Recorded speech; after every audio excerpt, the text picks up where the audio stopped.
Hi friends, ഞാൻ magician Samraj. കഴിഞ്ഞ മാസം ഫ്ലവേഴ്സ് ചാനലിൽ തമ്മിൽ തമ്മിൽ എന്നൊരു പ്രോഗ്രാമിൽ ഞാൻ പങ്കെടുക്കുകയുണ്ടായി. അതിനോടൊപ്പം എൻ്റെ ജസ്റ്റ് ഓപ്പോസിറ്റിലിരുന്ന ഒരു വ്യക്തിയാണ് ഇത്. പേരറിയാമല്ലോ, എല്ലാവർക്കും അറിയാമല്ലോ. ചണ്ടാല ബാബ. അദ്ദേഹത്തോട് എനിക്ക് ചില സംശയങ്ങളുണ്ട്, അന്ന് ചോദിച്ച് മനസ്സിലാക്കാം. നമ്പർ 1, സ്വാമി എന്ന് വിളിക്കുന്നത് തെറ്റാണോ? അതോ അല്ല, ഈ ബാബയും സ്വാമിയും തമ്മിലുള്ള വ്യത്യാസം? ബാബ എന്ന് പറഞ്ഞാൽ പിതാവാണ്. നമ്മൾ ഈ മറ്റേ ക്രിസ്ത്യൻ പുരോഹിതന്മാരെ പിതാവ് എന്ന് വിളിക്കില്ലേ, ഒരു വാക്കാണ് ബാബ എന്നുള്ളത്. സ്വാമി എന്ന് പറഞ്ഞാലും ഏകദേശം ദൈവം മക്കളത്തിന് അതൊക്കെ തന്നെ ഉള്ളൂ. ശരി. അപ്പോൾ എന്തെങ്കിലും സിദ്ധി നിങ്ങൾ അവകാശപ്പെടാനുണ്ടോ? നമുക്ക് എന്താണോ പ്രകൃതിയിൽ നിന്ന് കിട്ടിയ അറിവ് അതാണ് എനിക്ക് സിദ്ധിച്ചത്, അല്ലാതെ സൂപ്പർ പവർ ഒന്നുമില്ല. ആണ്, സൂപ്പർ പവർ ഒന്നും അവകാശപ്പെടാറില്ല, ഒരിക്കലും അവകാശപ്പെട്ടില്ല, പെടില്ല. അപ്പം ഇന്ന് ഞാൻ ഈ പല ചാനലുകളിലൊക്കെ കാണാറുണ്ട്, ഇദ്ദേഹത്തെല്ലാം ഒരു പ്രത്യേക ശൈലിയാണ്. പ്രത്യേക ഒരു കറുത്ത ഗൗൺ, ഓരോ ദിവസവും ഓരോന്നാണ് ഇടുന്നത്. അതിനകത്ത് ചിലപ്പം കാണാം തലയോട്ടികൾ, ഭീകരപ്പെടുത്തുന്ന തലയോട്ടികളും ഒക്കെ ഇങ്ങനെ, അത് മാലയൊക്കെ അണിഞ്ഞിട്ട്. ഇതിൻ്റെ ഉദ്ദേശം എന്താണ്? യാഥാർത്ഥ്യങ്ങളാണ്, പ്രകൃതി എന്നുള്ളതാണ്, ഇതൊക്കെ ഇങ്ങനെ ആർട്ടിഫിഷ്യലായിട്ട് ഇടേണ്ട കാര്യമുണ്ടോ? അല്ല, അതെന്താ വെച്ചാൽ നമ്മളിപ്പോൾ എല്ലാ ആൾക്കാരും തന്നെ ഓരോരോ ഓർണമെന്റ്സ് ഉപയോഗിക്കുന്നു, ഡ്രസ്സ് ഉപയോഗിക്കുന്നില്ലേ. അപ്പോൾ എനിക്കിഷ്ടപ്പെട്ട വസ്ത്രങ്ങൾ രീതികളിൽ ഞാൻ പോകുന്നു. കാരണം നമ്മളുടെ രാജ്യത്ത് വസ്ത്രം ഇല്ലാണ്ട് പോലും നടക്കുന്ന സ്ഥലങ്ങളുണ്ട്. അപ്പം അതിപ്പോൾ നമ്മളിവിടെ പറ്റില്ല. അപ്പം എന്നാൽ പോലും ഞാൻ എൻ്റെ സ്വകാര്യമായിട്ട് എൻ്റെ ഉപാസന വേളയിലൊക്കെ പല രീതിയിൽ ഇരിക്കാറുണ്ട്. അപ്പം അതിൽ എൻ്റെ വസ്ത്രത്തിൻ്റെ താല്പര്യങ്ങളും എൻ്റെ ഡ്രസ് കോഡിൻ്റെ താല്പര്യങ്ങളുമാണ് അതൊക്കെ.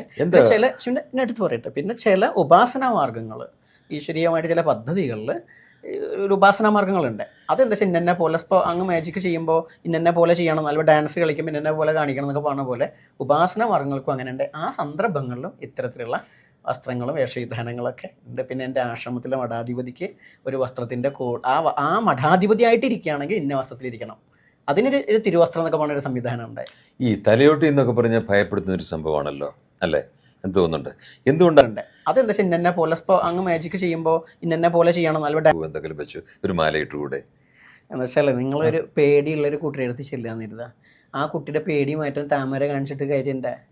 എപ്പോഴും ഭയത്തെ നേരിടേണ്ടത് ഭയം കൊണ്ടാണ്. അതുകൊണ്ട് ശ്മശാന സാധന എന്നൊക്കെ പറഞ്ഞ സംഭവമൊക്കെ ഉണ്ട് ഈ ഉപാസനയിൽ. അതിന് ശ്മശാനത്തിൽ പോയ എല്ലാവരുടെയും ധാരണ, ഒരു കൊതുക് ചത്താൽ ആർക്കും പേടിയില്ല, സിംഹം ചത്താൽ പേടിയില്ല, ആന ചത്താൽ പേടിയില്ല, മനുഷ്യൻ ചത്താൽ പേടിയാ. അപ്പം പിന്നെ സ്വാഭാവികമായിട്ടും ആ പേടി പോകാൻ എന്ത് വേണം? ഈ ശ്മശാനത്തിലാണല്ലോ പ്രേതം പിശാചൊക്കെ പറയുക. അവിടെ പോയി ഇരിക്കുക എന്ന് പറഞ്ഞ പോലെ തലയോടിനെ അങ്ങ് പറഞ്ഞ ഭയപ്പെടുത്തുന്ന പോലെയെന്നാണ് പറഞ്ഞത്. ആ ഭയപ്പെടുത്തുന്ന പോലെയാണെങ്കിൽ ആ ഭയം പോകണമെങ്കിൽ എന്ത് വേണം? അതിനെ ഫേസ് ചെയ്യണം. പക്ഷെ അതല്ല, തന്ത്രത്തിൽ തലയോട് എന്ന് പറഞ്ഞാൽ ഓരോ ഭദ്രകാളി എന്നൊക്കെ പറയും സാധാരണ. ഭദ്രകാളി എന്ന് പറഞ്ഞാൽ ഈ കാലത്തിൻ്റെ ഭദ്രതയാണ്. അപ്പോൾ അതിൽ കഴുത്തൽ ഈ തലയോട്ടിയിട്ട് പറഞ്ഞാൽ സിംബോളിക്കാണ്. അത് എന്ന് വെച്ചാൽ 16, 51 ഒക്കെ തലയോട്ടി ഉണ്ടാവുക. 16 ആകുമ്പോൾ സ്വരാക്ഷരങ്ങൾ 16 ആയി എന്നുണ്ട്. 51 എന്ന് പറഞ്ഞാലും ടോട്ടൽ അക്ഷരങ്ങളാണ്. അത് കഴുത്ത് കെട്ടുന്നത് എന്താ വെച്ചാൽ നമ്മളുടെ ശബ്ദം, വാക്കൊക്കെ ഉണ്ടല്ലോ, അത് കണ്ടെത്തുന്നത് അല്ല, തൊണ്ടയിൽ നിന്നൊക്കെ വരുന്ന ആ വൈഖരീഭാവം, എല്ലാം അങ്ങേക്ക് പറഞ്ഞ ആത്മീയത വാക്കുള്ള വൈഖരീഭാവം. അപ്പോൾ അത് അക്ഷരങ്ങളും ഭാഷയൊക്കെ ഇവിടെ നിന്ന് ഉണ്ടാകുന്നു എന്നുള്ള പോലെ അതിനെ ഉപാസിക്കുന്നൊരു സമ്പ്രദായമാണ്. അല്ലാണ്ട് വേറെ ഒന്നുമില്ല. വലിയ പ്രാധാന്യമൊന്നുമില്ലല്ലേ? അല്ല, ഇത് പിന്നെ ചില ആളുകളുണ്ടാവും ഭീകരതയൊക്കെ. എന്നെ സംബന്ധിച്ചിട്ട് ഞാൻ 2 കാര്യമാണ് പറഞ്ഞത്. ഒന്ന്, ഞാൻ തലയോട്ടില്ല, അപ്പം ഞാൻ ചിരട്ടയാണ് ഉപയോഗിച്ചിരിക്കുന്നത്. ഇതിനുള്ളിൽ ചിരട്ടയുണ്ട്, ഇതൊക്കെ തലയോടിൻ്റെ ഭാഗം. എൻ്റെ ഉള്ളിലൊക്കെ ചിരട്ടയൊക്കെ ഇരിക്കുന്നുണ്ട്.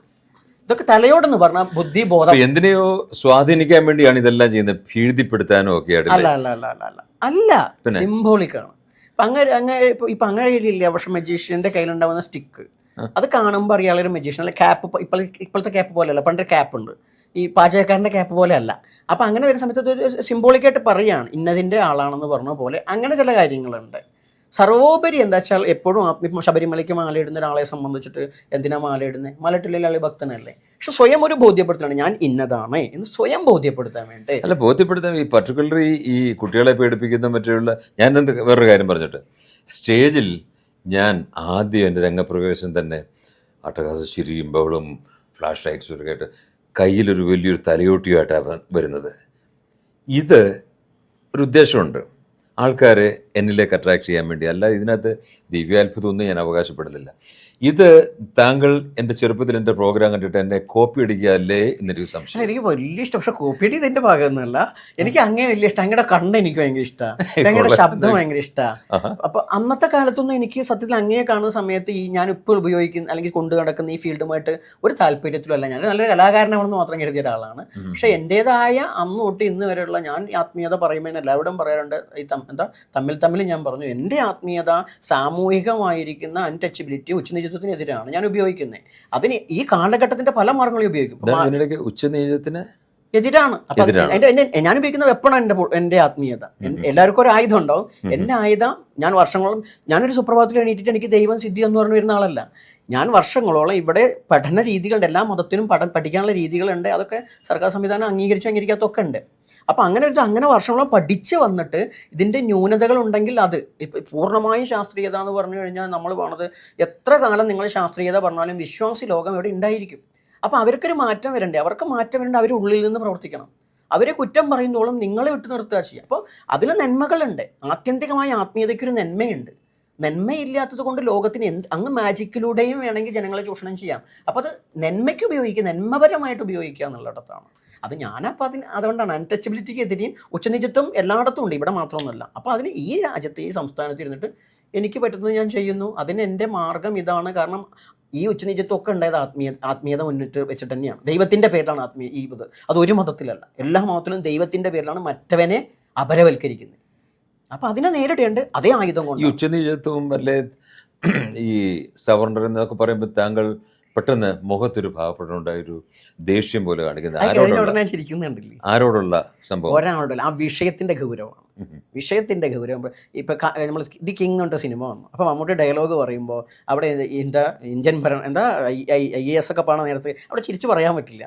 അപ്പോൾ അത് പറഞ്ഞ പോലെ ഒരു വിഷയം പറയുമ്പോൾ അങ്ങ് മാജിക് കാണിക്കുമ്പോൾ അങ്ങ് പറഞ്ഞു ഒരു പ്രത്യേക. അപ്പോൾ ഒരു വിഷയം പറയുമ്പോൾ അതിൻ്റെ ഗൗരവത്തെ ഉൾക്കൊണ്ടുകൊണ്ട് പറയുമ്പോൾ ആ ഭാവം കൂടി ആളുകളുടെ ഉള്ളിലേക്ക് കടന്നു പോകാൻ സാധ്യതയുണ്ട്. അപ്പോൾ ഞാൻ സംസാരിക്കുമ്പോൾ ഈ വിഷയമല്ല, ഏത് വിഷയം സംസാരിക്കുമ്പോൾ എനിക്കറിയാം എന്നെ ഇഷ്ടപ്പെടുന്നത് കുറേ ആളുകളുണ്ട്. അവരൊക്കെ ഇഷ്ടപ്പെടുന്നത് എൻ്റെ ശൈലികളായിരിക്കും.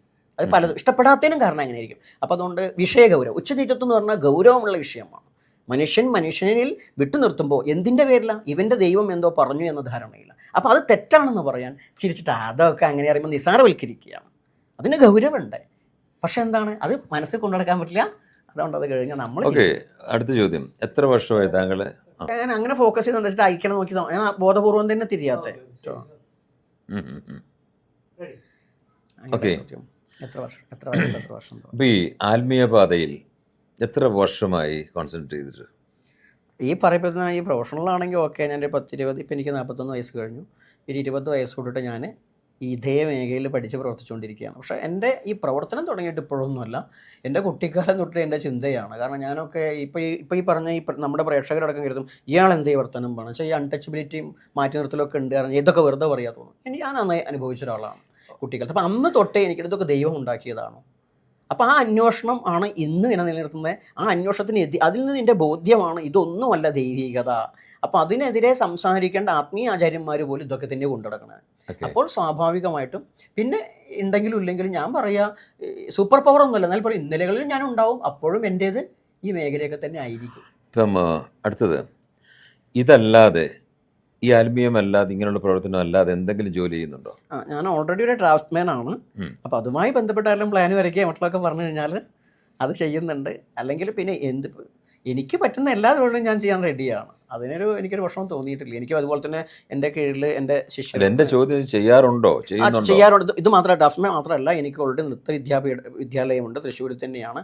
അതുപോലെ തന്നെയാണ് എനിക്ക് ഈ എറണാകുളത്ത് അതുപോലെ തന്നെ വയറിംഗ് സൊല്യൂഷൻ്റെ ഒരു സ്ഥാപനമുണ്ട്.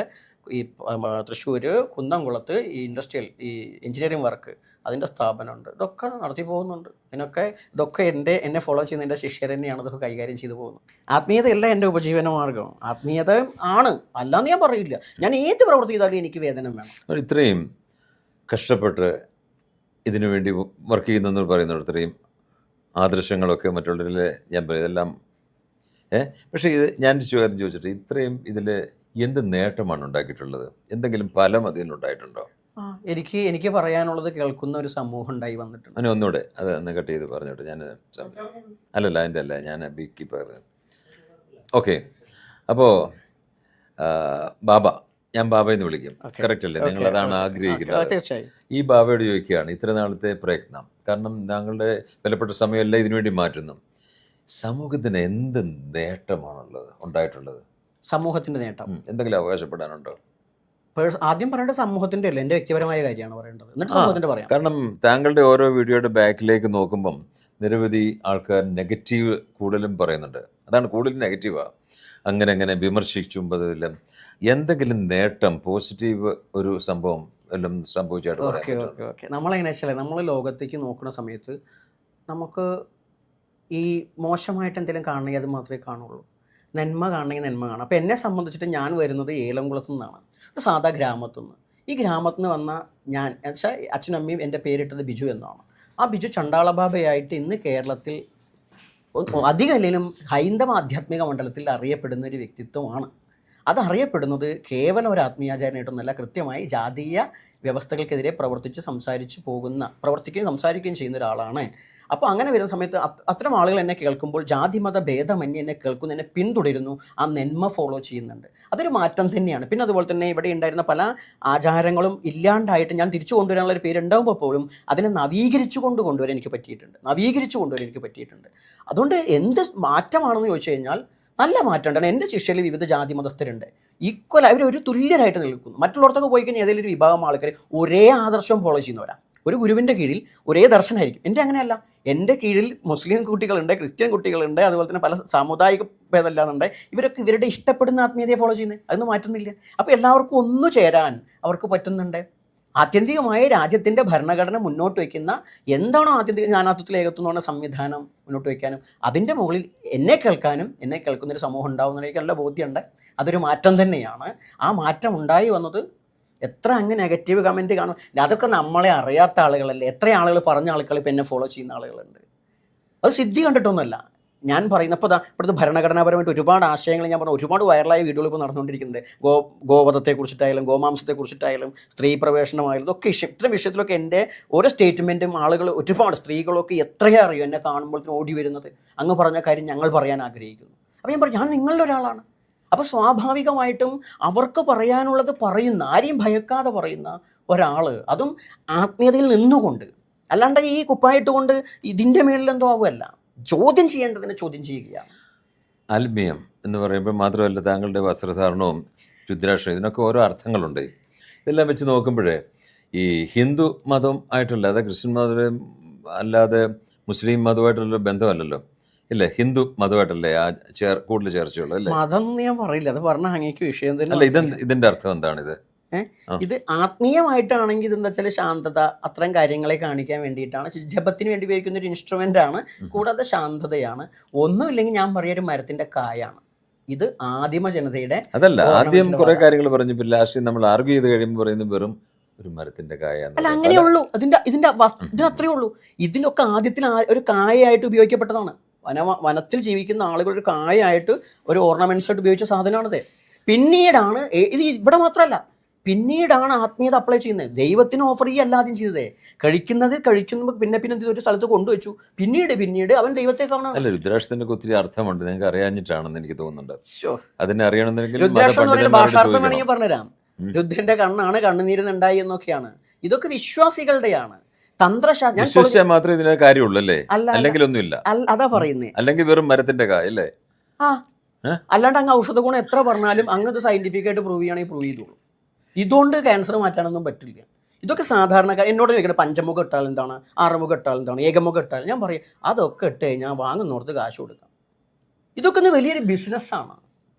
അപ്പൊ അതിനെ അങ്ങനെ കാണുന്നുള്ളൂ. പറഞ്ഞുകൊണ്ടിരുന്നപ്പോ അതിലെത്തി.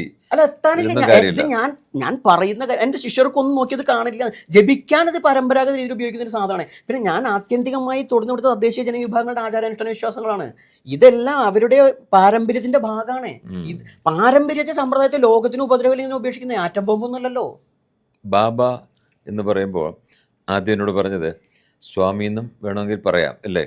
ഇങ്ങനെ ബാബ, സ്വാമി ഇങ്ങനെയുണ്ട്. ഭക്ഷണത്തിൽ മീറ്റ്, അതായത് ഇറച്ചിയൊക്കെ കഴിക്കുന്ന ഒരാളാണെന്ന് കേട്ടു, ശരിയല്ലേ? സ്വാമിജിയും ഞാൻ എൻ്റെ അഭിപ്രായത്തിൽ ഒന്നുമില്ല, അവരൊന്ന് ഇതിനെയൊക്കെ വർജിച്ച് പ്യുവർ ആത്മീയത്തിൽ നടക്കുന്ന ഒരാളാണ്. അന്ന് തമ്മിലിനകത്ത് പറയുകയുണ്ടായി, ശരിയല്ലേ? ഞാനങ്ങനെ ഒരു അടക്കം മാംസം കഴിക്കും. എനിക്ക് എൻ്റെ അടുത്തിരിക്കുന്ന ആൾ എന്ത് കഴിക്കുന്നോ അയാളുടെ ഭക്ഷണം അതാണെങ്കിൽ അത് എനിക്ക് തന്നാൽ ഞാൻ കഴിക്കും. അത് മാംസമൊന്നുമല്ല, എന്ത് കഴിക്കും, അങ്ങ് കഴിക്കുക ഞാൻ കഴിക്കും. കൊല ചെയ്യുവോ? ആരെയും കൊല്ലുക എന്ന് പറഞ്ഞാൽ പല രീതിയുണ്ട്. അപ്പോൾ കോഴി ഭക്ഷണമാണ്, അതിനെ കൊല്ലാം. അത് അനുവദനീയമായിട്ട് അല്ലെങ്കിൽ നിയമപരമായിട്ട് ഇറക്കാൻ പറ്റിയ കോഴിയാണെങ്കിൽ കൊല്ലാം. മനുഷ്യനെ കൊല്ലാൻ പറ്റില്ല, ആരാച്ചാരമല്ല. ആരാച്ചാരായിട്ട് ജോലി കിട്ടി ആരാച്ചാരുടെ ദൗത്യം നിർവഹിക്കാൻ പറഞ്ഞാൽ അത് ഞാൻ ചെയ്യും, എൻ്റെ ജോലിയല്ലേ, അപ്പം ഞാൻ ചെയ്യും. അല്ലെങ്കിൽ ഞാൻ സാധാരണ ഞാനിങ്ങനെ കേട്ടു കൊടുങ്ങല്ലൂർ ക്ഷേത്രത്തിൽ വെച്ച് താങ്കൾ ഒരു പ്രശ്നം, വലിയൊരു പ്രശ്നമായത് അയാളുടെ കോഴിയെ കൊല്ലാൻ ശ്രമിച്ചെന്നോ? ശ്രമിച്ചല്ല, കൊന്നു, ബലി ചെയ്തു, അറുത്തു. അത് പോലീസുകാരൻ്റെ കയ്യം കണ്ടാൻ പറഞ്ഞു, അങ്ങനെ വല്ലതും ഉണ്ടോ? അതെനിക്കറിയില്ല, അത് അവർ ആരോപണമാണ്, അതവർ തെളിയിക്കേണ്ടതാണ്. പോലീസുകാരൻ, ഒരു ഹിന്ദുവായ പോലീസുകാരൻ ക്ഷേത്രത്തിലേക്ക് കയറി, അയാൾക്ക് അവിടേക്ക് പ്രവേശനമില്ല. 1965 ടെമ്പിൾ എൻട്രി ആക്ട് പ്രകാരം അഹിന്ദുക്കൾക്ക് ക്ഷേത്രത്തിലേക്ക് പ്രവേശനമില്ല, ജോലിക്കും കയറാൻ പറ്റില്ല. അപ്പം അങ്ങനെ കയറിയിട്ടുണ്ടെങ്കിൽ ആ പോലീസുകാരൻ ആ ആചാരത്തെ അറിയില്ലെങ്കിൽ വരാനേ പാടില്ല. ഇത് അഹിന്ദുവായ ഒരു ക്രൈസ്തവനാണ്, അദ്ദേഹം കയറി വന്ന് എൻ്റെ കയ്യിൽ പിടിച്ചു മുറിയായി എന്ന് പറഞ്ഞോ, ഞാൻ എന്തായാലും ഈ ജീവിതത്തിൽ ആരും ഉപദ്രവിച്ചു. ക്ഷേത്രത്തിന്റെ ആചാരപ്രകാരം നോക്കുമ്പോൾ അവിടെ ഈ കൊല, ഇതിനെയൊന്നും കോഴിയെ ഒന്നും കൊല്ലാൻ പാടില്ലല്ലോ. അവിടെ പറയട്ടെ, ഹിന്ദു എന്ന് പറയുന്നൊരു സംഭവം ഈ ഭരണഘടന രൂപീകരിച്ചതിന് ശേഷം അവിടെ ഭരണഘടന പറഞ്ഞത് ഹിന്ദു റിലീജിയസ് ഡിനോമിനേഷൻസ് എന്നാണ് പറഞ്ഞത്. ഒത്തിരി മതങ്ങളുടെ കൂട്ടമാണ്. അതിലൊരു മതമാണ് ശാക്തേയം. ആ ശാക്തേയ മതപ്രകാരം ശക്തി, ദേവി ഉപാസന. അവിടെ പഞ്ചമകാരങ്ങളുടെ ഉപാസന: മദ്യം, മത്സ്യം, മാംസം, മുദ്രാമൈഥുനം. മദ്യം, മത്സ്യം, മാംസം എന്ന് പറഞ്ഞാൽ മൃഗമാംസം തന്നെയാണ്. അതിൽ പറയപ്പെട്ട മൃഗങ്ങളുണ്ട്, പലതും ബാൻ ചെയ്തു, വേണ്ട. പക്ഷെ ഇന്ന് ഭക്ഷണത്തിന്റെ ഭാഗമാണ് കോഴി. ഓക്കെ, അപ്പോൾ കോഴിക്ക് പകരം ഇപ്പുറത്ത് ഒരു പശുവിനെ കൊല്ലുക, അതിന് വല്ല പ്രശ്നമുണ്ടോ? അമ്പലത്തിൽ, ക്ഷേത്രത്തിൽ വെച്ച് അങ്ങനത്തെ ഒരു ആചാരം നടക്കുന്ന സ്ഥലമാണെങ്കിൽ ചെയ്യുന്നതിന് എന്താ കുഴപ്പമുള്ള? ഭരണഘടന ആർട്ടിക്കിൾ 48 ആണ് ഈ പറയുന്ന നാൽക്കാലികളെ പ്രൊട്ടക്ട് ചെയ്യുന്നതിനെ കുറിച്ച് പറഞ്ഞിരിക്കുന്നത്. അത് കാർഷികമായിട്ടുള്ള കാര്യം. പശു ഒന്നും എടുത്തു പോകണ്ടൊന്നുമില്ല, നാൽക്കാലികളുടെ കാര്യം വേണ്ടുള്ളൂ. പശു അല്ലെങ്കിൽ വൈദിക യാഗങ്ങളിൽ ഗോമേധത്തിന് വൈദികന്മാർ പശുക്കളെ കൊന്നിരുന്നില്ലേ? അവരല്ലേ കൊന്നിട്ടുള്ളൂ, താന്ത്രികന്മാരല്ലല്ലോ കൊന്നു. ഇവിടുത്തെ മാടനും മറുതയും പൂജിക്കുന്നവരും പശുവിനെ കൊന്നിട്ടില്ല, അവർ കൃഷിയുടെ ഭാഗമായിരുന്നു. ഇതെന്താ വെച്ചിട്ട് ഈ സബ്ജക്റ്റ് സമൂഹത്തിന് അറിയില്ല. അവർ ഹിന്ദു എന്ന് പറഞ്ഞാൽ ഈ പച്ചക്കറിക്കാരാന്ന് കരുതുന്നത്. അങ്ങനെയൊന്നുമല്ല. ഭക്ഷണം മനുഷ്യന്റെ ഊർജം കൈമാറ്റം ചെയ്യുന്ന ഒരു പ്രക്രിയയാണ് ഭക്ഷണം. അതെന്താ വെച്ചാൽ ഒരു ഭരണഘടന ഉള്ള സ്ഥലത്ത് അവർ അവിടെ നിഷേധിക്കാത്ത എല്ലാ കാര്യം. ഇത് പശുവിനെ തിന്നു അപ്പോൾ പറയും പന്നിയെ തിന്നു വയ്ക്കും. ഞാൻ മലപ്പുറം ജില്ലയിൽ ജീവിച്ച ആളാണ്. ഈ പന്നി പ്രശ്നം വന്ന സമയത്ത് ഞാൻ അവിടെ ഒരു ശിവരാത്രിക്ക് പന്നി മാംസവും പൊറോട്ടയുമാണ് ഞാൻ ഭഗവാൻ കാലഭൈരവന് നിവേദിച്ചത്. അന്ന് നമ്മുടെ മുസ്ലിം സഹോദരങ്ങളൊക്കെ സഹകരിച്ച ആളുകളാണ്. ഞാൻ കഴിച്ചു. കാരണം അതിവിടെ നിരോധിക്കാത്ത സാധനമല്ലേ. ഈ പന്നിയാണെങ്കിലും ചേമ്പാണെങ്കിലും ശരി, ആത്യന്തികം അതിൻ്റെ കണ്ടന്റ് എന്ന് പറയുന്നത് എന്താണ്? ഇത് പുറത്ത് നോക്കുമ്പോൾ മാംസവും ചോരയും കാണും, മറ്റതിനത് കാണില്ല. വെച്ചിട്ട് ആത്യന്തികം നമ്മൾ ശരീരം എടുക്കുന്നത് എന്താ? ഇതിൻ്റെയൊക്കെ വേണ്ട ഭാഗങ്ങൾ എടുക്കുള്ളൂ. ഈ ഫാറ്റും ഇതൊക്കെ തന്നെ എടുക്കുന്നുള്ളൂ, മിനറൽസും മറ്റുള്ള കാര്യങ്ങളും പ്രോട്ടീനൊക്കെ എടുക്കുന്നുള്ളൂ. അല്ലാണ്ട് കഴിച്ചു കഴിഞ്ഞാൽ അകത്ത് പോയി കഴിഞ്ഞാൽ മറ്റേ പ്രൈം മിനിസ്റ്റർ പറഞ്ഞ പോലെ അതാ വെണ്ടയ്ക്ക വരുന്നു, ഇതാ പാല് വരുന്നു, ഇതാ വരുന്നു, കിഴങ്ങ് വരുന്നു, ഇതൊന്നുമില്ല. അവിടെ ചെന്ന് കഴിഞ്ഞൊക്കെ കണക്ക് തന്നെയാണ്. ഈ ചത്ത് മണ്ണിൻ്റെ അടിയിൽ പോയ പോലെ മാപ്പിളയാണ് ക്രിസ്ത്യനോ നോക്കില്ല എന്ന് പറഞ്ഞ പോലെ ഇത്രയേ ഉള്ളൂ ഇതിൻ്റെ കാര്യം. ഗോവധം ഒന്നും പ്രശ്നമില്ല. എന്നെ സംബന്ധിച്ച് ഞാൻ ഫോളോ ചെയ്യുന്നത് തന്ത്രശാസ്ത്രം കൗളം എന്ന മാർഗ്ഗമാണ്. ഇത് ഇവരുടെ ഈ പറഞ്ഞ വിശ്വാസം പറഞ്ഞാൽ ശിവൻ ഉപദേശിച്ചു എന്നാണ് പാർവതിക്ക്.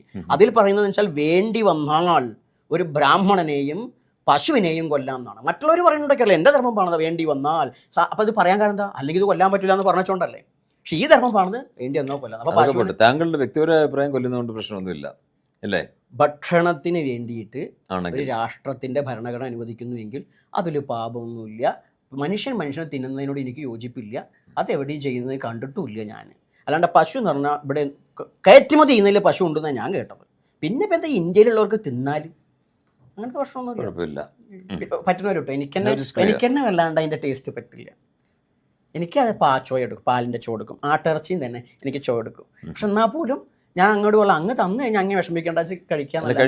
അല്ലാണ്ട് ഗോ മാതാവാണ്, ഗോ ദൈവമാണ്. ദൈവം അങ്ങും ദൈവമാണ്. ഹിന്ദുയിസത്തിൻ്റെ ഭാഗമായിട്ട് ഒരു ശരീരത്തിൽ മുഴുവൻ ദേവതകളാണ്. അപ്പം ഞങ്ങൾ പ്രാർത്ഥിക്കും അം ആം ഇം ഇം ഉം ഉം റും റും നും നും ഏം ഐ ഔം ഔം കം കം ഗം ഗം ഗം ചം ചം ചം ചന്നോട്ടിൻ്റെ കാലം. അക്ഷരമാണ് ശരീരം, അക്ഷരം ബ്രഹ്മാണ്. ഓരോ ദേവതകൾ ഇരിക്കുന്നുണ്ട് ഇവിടെ. ഈ പറഞ്ഞ പോലെ തന്നെ ഭഗവാൻ ബ്രഹ്മ അല്ലെങ്കിൽ ബ്രഹ്മാവായിരിക്കാം, യമനായിരിക്കാം, ഈ ഇന്ദ്രനായിരിക്കാം, വിഷ്ണു ആയിരിക്കാം. അങ്ങനെ പല കാര്യങ്ങളും. ഭഗവാൻ ശിവനായിരിക്കാം, സൂര്യചന്ദ്രന്മാരായിരിക്കാം. ഇതൊക്കെ ദൈവം മനുഷ്യനിലുണ്ട്. പക്ഷെ എന്താ പ്രശ്നം? ഈ വട്ടിയിലും പൂച്ചയിലും പശുവിലും മാത്രമേ കാണുള്ളൂ, മനുഷ്യരിൽ കാണില്ല. ഇതിൻ്റെ പേരിൽ രാഷ്ട്രീയം കളിക്കുന്നു. അവിടെ ഈ പ്രശ്നമേ സത്യത്തിൽ അല്ലാണ്ട് ഒന്നുമില്ല. അന്നത്തിന് വേണ്ടി ഒരു ജീവി മറ്റൊന്നിനെ ആശ്രയിക്കും എന്നുള്ളത് പ്രകൃതി നിയമമാണ്. ഇതാണ് ദൈവീകത. Very clear no. ഞങ്ങളതിലാണ് വിശ്വസിക്കുന്നത് അല്ലേ. ഈ സ്വാമി അല്ലെങ്കിൽ ബാബ എന്നൊക്കെ കേൾക്കുമ്പോൾ എൻ്റെ മനസ്സിലൂടെ ആദ്യം വരുന്നത് നമ്മുടെ ആ ബാബാസ്വാമി ഇല്ലേ, ബാബുസ്വാമി, ബാബുസ്വാമി അതുപോലൊക്കെയാണ് അജയുടെ പിന്നെ ഇവിടുത്തെ പ്രത്യേക എന്തുവാണ് വസ്ത്രങ്ങളൊക്കെ ഉണ്ട്, വസ്ത്ര നിയമങ്ങളൊക്കെ ഇതുണ്ടല്ലോ, നമ്മുടെ കാവ്യ വസ്ത്രവും രുദ്രാക്ഷമാല ഇതൊക്കെയാണ്. ഇതെന്തൊരു സ്വാമിയാണ് ഇത്? ഞാൻ ആദ്യം അങ്ങോട്ട് പറഞ്ഞു, ഞാൻ ഈ ആളുകളുടെയൊക്കെ വിചാരം ഇതൊക്കെ ആത്മീയത എന്ന് പറഞ്ഞാൽ കുറേ ആൾക്കാരുടെ വിചാരം ഈ തിന്നാരിയും കുടിക്കാതി അല്ലെങ്കിൽ ഈ പറഞ്ഞ ചാടിയും മുടിയും ചാടിയും മേച്ച് ചീഞ്ഞളിഞ്ഞ് കിടക്കുക കുളി കണ്ടു കഴിഞ്ഞാൽ കുളിച്ചില്ല എന്ന് തോന്നുന്ന ഒരു കുളിക്കാത്തവനെ കണ്ടാലാണ് സ്വാമി എന്ന് പറയണ്ടേ എന്നൊരു ധാരണ സമൂഹം കരുതി വെച്ചിരിക്കുകയാണ്. അങ്ങനെയൊന്നുമല്ല. യോഗഭോഗാത്മകമായ ഒരു പദ്ധതിയെക്കുറിച്ച് ഈ പറയുന്ന ഈ നാട്ടിലുണ്ട്. അതാണ് ഞാൻ പറഞ്ഞ കൗളം, യോഗഭോഗാത്മകം. അവിടെ സാധാരണ ഞങ്ങൾ പ്രമാണത്തിൻ്റെ എന്താ വെച്ചാൽ ഭോഗോ യോഗായതയെ, ഭൗതികതയാണ് ഞങ്ങൾക്ക് യോഗമാർഗം, സാക്ഷാൽ പാതകം സുഹൃതായത്. നിങ്ങൾ എന്തൊന്ന് പാപം, നിങ്ങൾ മീൻസ് ഈ സമൂഹം മതവാദികൾ എന്ത് പാപം എന്ന് പറയുന്നു അതാണ് ഞങ്ങൾക്ക് മോക്ഷത്തിനുള്ള മാർഗം. അതായത് ഞങ്ങൾക്ക് ഭൗതികമായിട്ട് ജീവിക്കാം. സാധാരണ ഒരു മനുഷ്യൻ എന്ന് പറഞ്ഞാൽ അവന് കുറച്ച് സ്പിരിച്വാലിറ്റി കൂടി ഉണ്ടെങ്കിൽ അത് മതി. ഇതല്ല, ഇതിന് കുപ്പായം മാറ്റി പോവുക, ഭാര്യനോട് ഉണ്ടൂല, കിടക്കൂല, ഇരിക്കൂല, നടക്കൂല, മറ്റനോട് ഉണ്ടൂല, എന്താണ് ദൈവം കോപിക്കും. ദൈവത്തിന് വേണ്ടി പോയി അവൻ്റെ ജീവിതം മറക്കുകയാണ്. അവിടെയാണ് ഈ ലോകത്ത് ജീവിക്കുമ്പോൾ ഈ ലോകത്തിൻ്റെ ഭാഗമായിക്കൊണ്ട് ജീവിക്കുക എന്ന് പറയുന്ന ഒരു ആത്മീയതയുണ്ട്. അവിടെ എന്താ വെച്ചാൽ നാനാരൂപഭാവേണ കൗള വിചരന്തി മഹീതലെ, നാനാരൂപഭാവത്തിൽ ഏത് വസ്ത്രവിധാനങ്ങൾ എന്തുമാകാം. അങ്ങനെ ഈ കൗളന്മാർ, അത് സന്യാസിക്കും അപ്പുറമുള്ള ഒരു ആശ്രമമാണ്. ഇപ്പം ഈ കാവ്യൊരു സന്യാസി പറഞ്ഞില്ലേ, ആ ജടിയും മുടിയും മുട്ടയൊക്കെ കഴിഞ്ഞിട്ടാണ് ഞാൻ ഇരിക്കണേ. അത് സന്യാസിയുടെ അവസാനം അവധൂതൻ. സന്യാസിക്ക് 6 സ്റ്റെപ്പ് ഉണ്ട്, അവർക്ക് 6 ഘട്ടം കഴിയണം. 6ാമത്തെ സ്റ്റെപ്പ് അവധൂതൻ, നിയമങ്ങളില്ലാത്തവനാണ്. ആ നിയമങ്ങളില്ലാത്തവനാണ് കൗളൻ. അപ്പോൾ അവനോട് പോയിട്ട് നീ കാവ്യ എടുക്കാത്ത മുട്ടയടിക്കാത്ത എന്തൊക്കെ വയ്ക്കണേ, ഈ സാധാരണ ജനങ്ങളല്ലേ, അവർക്ക് എന്തറിയാം? മതം പഠിച്ചിട്ടാണോ മതത്തിൻ്റെ വിദ്വേഷം പ്രചരിപ്പിക്കുന്നത്? ഇവിടെ മതവിദ്വേഷം പ്രചരിപ്പിക്കുന്ന, മതത്തിൻ്റെ പേര് തല്ലുന്ന ആരും മതം പഠിച്ചിട്ടില്ല. മതം പഠിക്കാൻ ആത്യന്തികമായിട്ട് എന്താണ്? ഇപ്പം ഈ ദൈവം സ്നേഹമാകുന്നു യേശു പറഞ്ഞതാണ്. അതാ വരുന്നു ഇതാ വരുന്നു എന്ന് പറയുന്നു. ദൈവരാജ്യം പറഞ്ഞ ആൾക്കാരുണ്ട്. ദൈവരാജ്യം അതാ വരുന്നു ഇതാ വരുന്നല്ല, ദൈവരാജ്യം എൻ്റെ ഉള്ളിലിരിക്കുന്നു യേശു പറയുന്നു. മുഹമ്മദ് പറഞ്ഞത് അയൽക്കാരനെ പറഞ്ഞത് തൊട്ടടുത്ത വീട്ടുകാരനല്ല, ചുറ്റി പറയുകയാണ്. അവൻ്റെ മതം നിനക്ക് നിൻ്റെ മതം എന്ന് പറയുന്നു. ആത്യന്തിക മതത്തിൽ നിർബന്ധങ്ങളില്ല എന്ന് പറയുന്നു. ഇതൊക്കെ പറഞ്ഞു വെച്ചിട്ടും ഇൻ്റെത് മാത്രം ശരിയാണ്, അപ്പം അതിന് കൃത്യമായ വേഷം വേണം, ഭൂഷാദി വേണം, മുഖം മറയ്ക്കണം, തല മറയ്ക്കണം, അതൊക്കെ പറഞ്ഞു വിശ്വസിക്കുന്നില്ല. ഇതൊന്നും അല്ല ആത്മീയത എന്നാണ് ഞാൻ പറയുന്നത്. അതുകൊണ്ട് ഇത് പറഞ്ഞിട്ട് കാര്യമില്ല, പ്രാക്ടീസ് ചെയ്യണ്ടേ. ഞാൻ മനസ്സിലാക്കുന്നത് താങ്കൾ ഡ്രസ്സ് പോലും ഇല്ലാതെ പലപ്പോഴും നടക്കാറുണ്ടെന്നുള്ള അല്ലേ? പുറത്തു കൂടെ നടക്കാറില്ല. അത് വേറെ ഒന്നും ഉണ്ടല്ല, ആളുകൾക്ക് ബുദ്ധിമുട്ടുണ്ടാക്കേണ്ടതെന്ന് എഴുതിയിട്ടാണ്. അവരുടെ സമൂഹത്തിന് ബുദ്ധിമുട്ടുണ്ടാവരുത് നമ്മളെ കൊണ്ട്. എൻ്റെ സ്വകാര്യം, ഞാൻ അട്ടപ്പാടിയിലാണ് എൻ്റെ ആശ്രമം, കാട്ടിൻ്റെ മുകളിലാണ്. അവിടെ എനിക്ക് വസ്ത്രം, ഇനി അല്ലാണ്ട് തന്നെ എൻ്റെ പേഴ്സ്, ഞാൻ വീട്ടിലാണെന്ന് തന്നെ ഞാൻ അങ്ങനെ ഒരു ഇത്തിരി പോന്നപ്പോൾ നിങ്ങൾക്ക് അടിവസ്ത്രം എന്ന് പറയുന്ന സാധനം മാത്രം ഇട്ടാൽ മുണ്ടോ പാൻറ്റോ ട്രൗസറോ ബർമൂടോ ഒന്നും ഞാൻ ഉപയോഗിക്കില്ല. അത് മാത്രം, അതും അവിടെ കുട്ടികൾക്ക് വേണ്ടിയിട്ട്. അവർക്കും അറിയാം ഞാൻ അങ്ങനെ ഇല്ലാണ്ടിരിക്കുന്നത്. പുറത്തിറങ്ങുമ്പോൾ അങ്ങനെയല്ല, പുറത്ത് സമൂഹ മധ്യത്തിലാണ്. സമൂഹത്തിൽ സമൂഹത്തിന് ഒരു ഇതുണ്ടാവാൻ പാടില്ല. ഓക്കെ, ഭാവി പരിപാടി എന്താണ് താങ്കളുടെ പ്രതീക്ഷ, അംബീഷൻ? എനിക്ക് ഉദ്ദേശമൊന്നുമില്ല. ഞാൻ എപ്പോഴും പറഞ്ഞത്, ഞാൻ പറഞ്ഞിരിക്കുന്നത് തദ്ദേശീയ ജനവിഭാഗങ്ങൾ ഇന്നും അവഗണനകൾ ഏറ്റുവാങ്ങുകയാണ്. മഹാനായ അംബേദ്കർ വിഭാവനം ചെയ്ത ആ എന്താണോ ഒരു ഉന്നതി, അത് അവർക്ക് ലഭിച്ചിട്ടില്ല.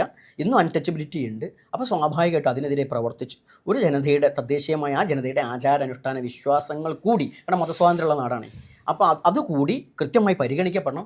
അവർ മനുഷ്യരാണ്, അവർക്ക് അവകാശങ്ങളുണ്ട്. അതവർക്ക് നേടിക്കൊടുക്കാൻ എന്നാലാകുന്നൊക്കെ ചെയ്യണം. അതുകൊണ്ട് തന്നെ എനിക്ക് ആ ജനതയ്ക്ക് വേണ്ടി, ടോട്ടൽ മനുഷ്യർക്ക് വേണ്ടി ഞാൻ ആഗ്രഹിക്കുന്ന ഇതിലുള്ള വിദ്യാഭ്യാസ സ്ഥാപനങ്ങൾ വേണം, വിദ്യാഭ്യാസം വേണം. ഒപ്പം വിദ്യാഭ്യാസം കഴിഞ്ഞ് ഗവൺമെൻറ് ജോലിക്ക് കാത്തിരിക്കരുത്. അത് ചെയ്യാൻ ആവശ്യമായ ജോലി സാധ്യതയുള്ള മേഖലകൾ, സ്ഥാപനങ്ങൾ, ഞാൻ മുഴുവൻ കച്ചവടമാണ്. പക്ഷേ വിദ്യാഭ്യാസ കച്ചവടമല്ല. ഇതെല്ലാം ഒരു ജനതയ്ക്ക് സ്വയം പര്യാപ്തമാകാനുള്ള എല്ലാ കാര്യങ്ങളും വേണം. അതിന് എന്നാൽ കഴിയുന്ന രീതിയിൽ എനിക്ക് മുന്നോട്ട് പോകണം. നല്ല ബന്ധങ്ങൾ വേണം.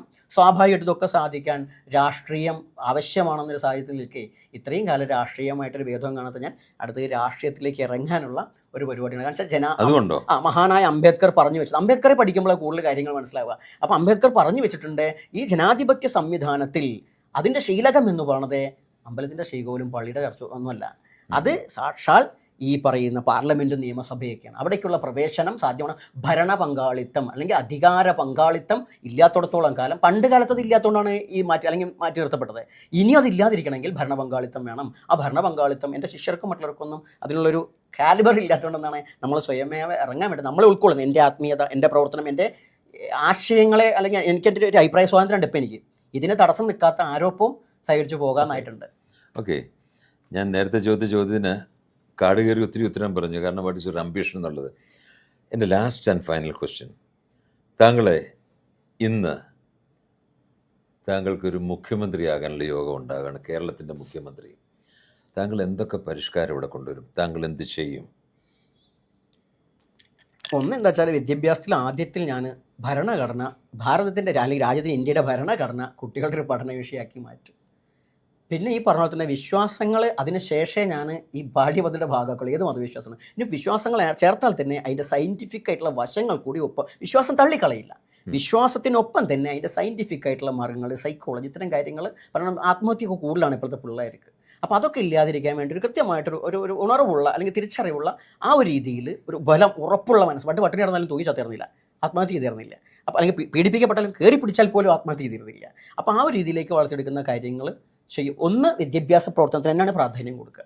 അത് ഇന്നത്തെ രീതിയിലായിരിക്കില്ല. പിന്നെ ജയിലിൽ കൊടുക്കുന്ന ശമ്പളത്തേക്കാൾ കൂടുതൽ നല്ല ഭക്ഷണത്തേക്കാളും വിദ്യാലയങ്ങളിൽ കൊടുക്കുന്നത് പറയാൻ കാരണം ഞാനിത് രണ്ടും കഴിച്ചു നോക്കിയിട്ടുണ്ട്. അപ്പോൾ അവിടെ ഞാൻ കോഴി വെട്ടിയ കേസിൽ 14 ദിവസം ജയിലിൽ കാണണ്ടേ. ശനിയാഴ്ച ദിവസം നല്ല വറുത്തരച്ച മട്ടനാണ്, 2 ദിവസം നെയ്മീനാണ്. ഇതൊന്നും സ്കൂളിലില്ല. എന്നിട്ട് സ്കൂളിൽ ഭക്ഷണം, അപ്പോൾ വെച്ചാൽ ഭക്ഷണ വ്യവസ്ഥ വേണം. പിന്നെ ജയിലിലുള്ള ആൾക്കാർക്ക് എന്തെങ്കിലും ജോലി വേതനം കൊടുക്കണം, മനുഷ്യത്വമൊക്കെ കാണിക്കണം. എന്നാൽ പോലും ഓവറായിട്ട് വേണ്ട. അവർ ജോലിപ്പുള്ളികളായിട്ട് ഇരിക്കുകയാണ്. അവർക്ക് പോരുമ്പോൾ കോടീശ്വരനായിട്ടല്ല പോരേണ്ടത്, എന്നാലും എന്തെങ്കിലും വേണം. അപ്പം വെച്ചാൽ അതിലൊരു മാറ്റം വരുത്തും. പിന്നെ ഞാൻ മനസ്സിലാക്കിയത് കേരളത്തിലെ പോലീസ് ഉദ്യോഗസ്ഥന്മാരാവട്ടെ, മറ്റോരോ ഉദ്യോഗസ്ഥന്മാരാവട്ടെ, അവർ കൃത്യമായി അവരുടെ ആ ഡ്യൂട്ടി നിർവഹിക്കുന്നില്ല. സാധാരണ കറപ്ഷനൊക്കെ ഇല്ലാതാക്കും. തീർച്ചയായിട്ടും ഉണ്ടെങ്കിൽ നല്ല ഉണ്ട്. അങ്ങ് നേരിട്ട് പോകത്തോണ്ട, എനിക്ക് നേരിട്ടുള്ള അനുഭവങ്ങളാണ്.